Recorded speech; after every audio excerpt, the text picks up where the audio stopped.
Bonjour, aujourd'hui c'est le 1er juillet, bienvenue à notre méditation. J'étais donc absent parce que nous avions une conférence, une pastorale baptiste du sud-est de la France à Toulouse, et ensuite ma femme et moi nous sommes partis pendant 2 jours pour célébrer les 25 ans de mariage. Merci à ceux et celles qui ont dit félicitations et qui ont prié pour nous. C'est vraiment une grande victoire d'arriver à vivre 25 ans ensemble, et nous voulons donc vivre toutes les années de notre vie pour la gloire du Seigneur. Nous continuons donc à méditer dans cette lettre magnifique d'Apocalypse. Apocalypse chapitre 1 et verset 4. Jean, cette église qui sont en Asie, que la grâce et la paix vous soient données de la part de celui qui est, qui était et qui viendra, et de la part de cet esprit qui sont devant le trône. Donc, comme Paul et comme les autres apôtres, la lettre commence avec la grâce et la paix, qui est donc prie pour que cette grâce et cette paix soient données à cette église, donc à ces églises d'Asie. Mais nous savons bien que cette lettre nous est envoyée aussi, elle est à nous qui sommes ici en 2022, parce que nous sommes l'église du Seigneur.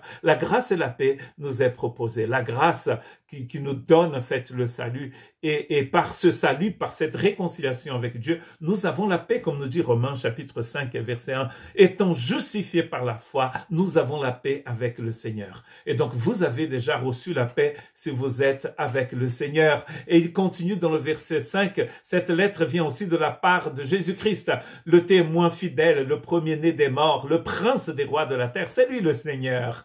Les empereurs romains pensaient qu'ils étaient seigneurs et qu'ils allaient vivre éternellement, mais c'est lui qui vit éternellement ici, c'est celui qui est, qui était, qui viendra.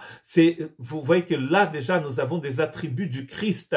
Il est un témoin fidèle, le premier-né en fait d'entre les morts. Il est le prince des rois de la terre. Plus tard dans le chapitre 17, il va dire qu'il est le Seigneur des seigneurs et le roi des rois. Oh, le roi des rois et le Seigneur des seigneurs.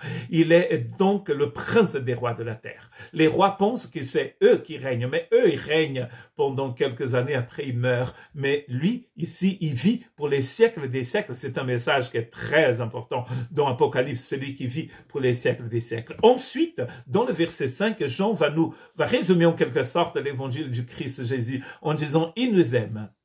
Il nous délivre de nos péchés par son sang, et il fait de nous un royaume de sacrificateurs pour Dieu son Père. Pierre va dire que nous sommes une nation sainte, un peuple élu. Et là, Jean nous explique que cela, c'est l'œuvre de la rédemption. Le Seigneur nous a rachetés par son sang. Pourquoi? Parce qu'il nous aime. Et du coup, il a fait de nous une nation. Il a une autre nation dans l'Apocalypse, c'est celle de Babylone. C'est cette nation qui persécute l'église du Christ Jésus. Cette nation-là sera jugée. Dans la première partie du livre d'Apocalypse, ce monde, cette nation abominable, persécute l'épouse de l'agneau, la nouvelle Jérusalem. Et chaque fois, l'agneau vient défendre son épouse et juger le monde. Dans la deuxième partie, qui commence dans le chapitre 12, c'est le dragon et ses acolytes qui persécutent l'église. Le Seigneur vient, il protège son église et il juge le dragon et ses serviteurs, les bêtes, et même aussi Babylone. Vous voyez, que ça soit le monde, que ça soit le dragon et ses acolytes, le Seigneur est victorieux et il vient protéger son église. Cette église, c'est la totalité de l'église du Seigneur. Il nous protège. Donc, vous voyez, l'œuvre du Seigneur est d'abord basée sur son grand amour pour nous.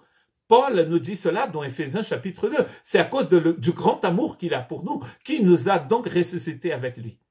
Ensuite, donc, parce qu'il a un amour éternel pour nous, il va nous racheter. Pourquoi? Pour que nous puissions être une nation sainte, un royaume des sacrificateurs pour Dieu, ceux qui continuellement offre des sacrifices agréables au Seigneur. Et pour les siècles des siècles, nous allons offrir des sacrifices de louange à celui qui était et qui viendra au Tout-Puissant. D'ailleurs, il a donc une doxologie dans ce verset 6, il dit « À lui soit la gloire et la puissance au siècle des siècles ». Vous allez voir que le livre d'Apocalypse est rempli de louanges.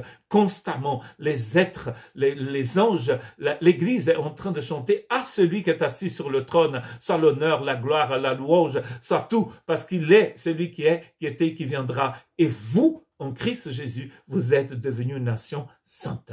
Que Dieu vous bénisse.